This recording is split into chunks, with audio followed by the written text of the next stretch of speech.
السلام عليكم ورحمة الله تعالى وبركاته. مركوريس وحماد اسكال الله سبحانه وتعالى. برامج كنا ما نتوحو كسابسين هاي عوقة أما إنفكشن كودا حبناها هوس تلنك دمركا شنتي دمر سوماليا أو وضع السعودة سدح كميدة وحي كعوضان عوقة أما إنفكشن كجلا حبنوين كهوس تلنك دمركا وام حي سوابها أوجارك السومالي ده كينا عوقاني محونا قنكرا يعني برامج كنا ما نتوحو هاللينا marka ugu horeyso horta aan isla fahanno waa maxay infection kaani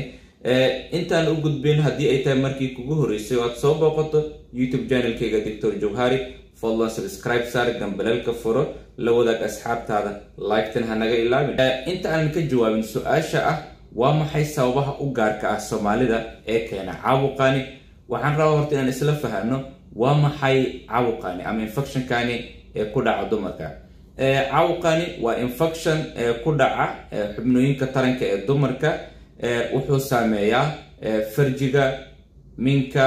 تبوينكا أكحانتا سوق هذا إيا أكحان سيدياشا انتبا هدانا نحنو كان للدوينين وحو كيني كرا مدلسنمو أمو وحو هلقب كدي كرا حبنوين كقرآن كشيغني سوير كان عد عركتان وحو كهالليا حبنوين كترنك الدمركا أيو كهالليا qaybtan hoos aad aragtaan waxa way waa farjiga waaye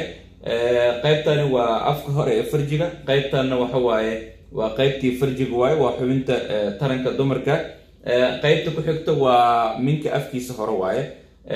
qaybta ku xigtana waa erida minki qaybtan guud aad arkaysaan intaan dhan waxa waaye waa minki waaye waxa guud dhinacyada kamera aad arkaysaan labadan qayb waxa waaye wax kala ma ahan waa murqaha minka ku hareysan oo runtii minka isku soo aruuriya qaybta korena waxa waaye waa minkii qaybtiisii kore tubooyinka labada dhinac ee minka ka baxa waa tubooyinka ugxaanta soo qaada waxaa jirta meel dhexe oo tubada dhexdeeda ku taalo oo ah meesha bacrinta ay ka dhacda fertilizationka ee loo yaqaano ambula waxa dhinacyada kala laala aad arkaysaana waxa waaye waa ugxaan sidayaasha waaye ama ovarieskii xubnooyinkan ayaa ah xubnooyinka cawqa ama infectionka ku dhaco cawqani waa runtii waa cawq dunida caanka ah inkastoo lagu kala duwan yahay waxyaabaha keeno haddana wuxuu ku badan yahay dumarka qaangaarka ah iyo dumarka daayarta ah waa maxay waxyaabaha sababa cawqani Allah subhanahu wa ta'ala wuxuu ugu talagalay xubnooyinka taranka ee dumarka in ay leeyihiin waxyaabo ka hortaga infectionka taas oo qof caafimaad qaba aysan dhici karin ilaa uu la yimaado waxyaabo hoos u dhiga difaaca jirka ama ku caawinaya bakteeriyada in ay taranto kadibna ay dhaawac u geysato afka minka taas oo fududeynaysa ama sababaysa in jeermiskii inuu u gudbo gudaha minkii waxyaabaha ugu badan ee la ogyahay dunida ee sababa caabuqani waxaa ka mid ah xanuunada la isugu gudbiyo galmada oo ay ka mid yihiin sida jabtada isfiilitada HIV-ga kalamidiyada iyo wixii la mid ah laakiin waxyaabaha ku keena dumarkeena way ka duwan yihiin waxyaabaha kor aan ku soo xusnay oo badanaaba waxa ay ku sababa xanuun nooc germis fungus ah oo loo yaqaano candida ka oo gala afka farjiga iyo agaaradiisa waa maxay sababaha gaar ku ah Soomaalida ee ku keena xanuunkani maxay noqon karaan cawqani ama jeermiskan gala farjiga wuxuu ku dhashaa meelaha diiran oo qoyaanka leh sida afka farjiga lugaha qaasatan faraha dhexdooda iyo wixii la mid ah wuxuuna ka dhashaa nadaafad darada iyo hawayarida calaamadaha lagu garto waxaa ka mid ah in haweeneydu inay isku aragto dheecaan ama qoyaan ka yimaada xagga hoose oo cad oo sida caanaha labeenta oo kale waa dheecaan ur leh lagu arko farjiga agaaradiisa ilaa bowdada dhinacyadeeda ama sida dhegdheg ahaan loo dareemi karo waxaa la socda cuncun dhabar xanuun murqo xanuun isgoysyada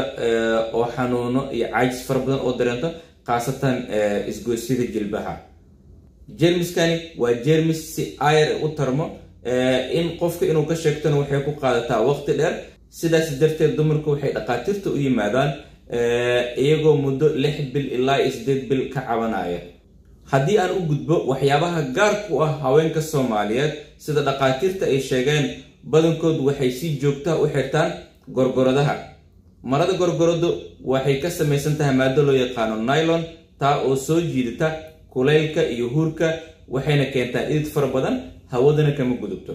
waana saddexda shay uu u baahan yahay jeermiska funguska ee keena caabuqani ee loo yaqaano candida si uu u tarmo. laakiin dumarka aanan xirinin gorgoradaha wuu ku yar yahay caabuqani. waa maxay calaamadaha kale ee lagu garto xanuunkani? waxaa ka mid ah inaad isku aragto xanuun xagga hoose ah, in aad dareento qandho iyo qarqaryo, in kaadida inay ku gubto, iyo in aad isku aragto xanuun xilliga galmada. sidee looga hortagaa xanuunkani? waxyaabaha looga hortagi karo xanuunkani waxaa ka mid ah oo ah talada ugu fiican oo aad haddii aad samayso oo aad ugu hortagi karto waxaa ka mid ah kow in aad joojisid xidhashada marada loo yaqaano gorgorada. waayo gorgoradu sidaan hore usoo sheegnay waxay ka samaysan tahay maado loo yaqaano nylon taa oo soo jiida kuleelka iyo huurka, dhidid badanna abuurta hawadana aysan ka gudbin. waana saddexda shay uu jeermisku uu ku tarmo. haddaad marada aad iska joojisid waxaa meeshii ka baxayo in kuleel fara badan inay xubnooyinka taranka in ay dareemaan, huur badanna uusan ku dhicin, hawo badanna ay helaan. waxaa samayn kartaa taa bedelkeeda inaad isticmaashid marooyinka ka samaysan cudbiga ama baatiga oo kale, kuwa oo hawo badanna soo jiita, dhidid badanna aan abuureyn iyo huur badanna aanan lahayn. kuwaasoo kale waa inaad isticmaasho ee aada u qurux badan. waxyaabaha kale ee loogu hortagi karo waxaa ka mid ah haddii aad isku aragto xanuunada ama aad qabto xanuunada galmada lagu kala gudbiyo inaad iska daaweysid, lamaanahaga asna sidoo kale inaad ka daaweysid. waxyaabaha kale ee loogu hortagi karo waxaa ka mid ah inaad ku dadaashid nadaafadda iyo in aad yareysid wax walbaba oo kor u qaadi kara taranka jeermiska. waxyaabaha kale ee aad ugu hortagi karto waxaa ka mid ah in aad joojisid isticmaalka qalajiyaasha faraha badan oo aan dhakhtar uusan kuu qorin, waayo qalajiyaasha waxay hoos u dhigaan difaaca jirka, waxayna fududeeyaan ama ay keeni karaan in uu jeermiskii inuu bato ama uu kugu sababo caabuqani. aadaad u mahadsantihiin. hala sheer gareeya muuqaalka haddii ay tahay markii kugu horeysa ood soo boqoto youtube channelkayga qof la soo dhaweeya adiga ugu fiican. subscribe saar, gambaleelka furo, la wadaag asxaabtaada.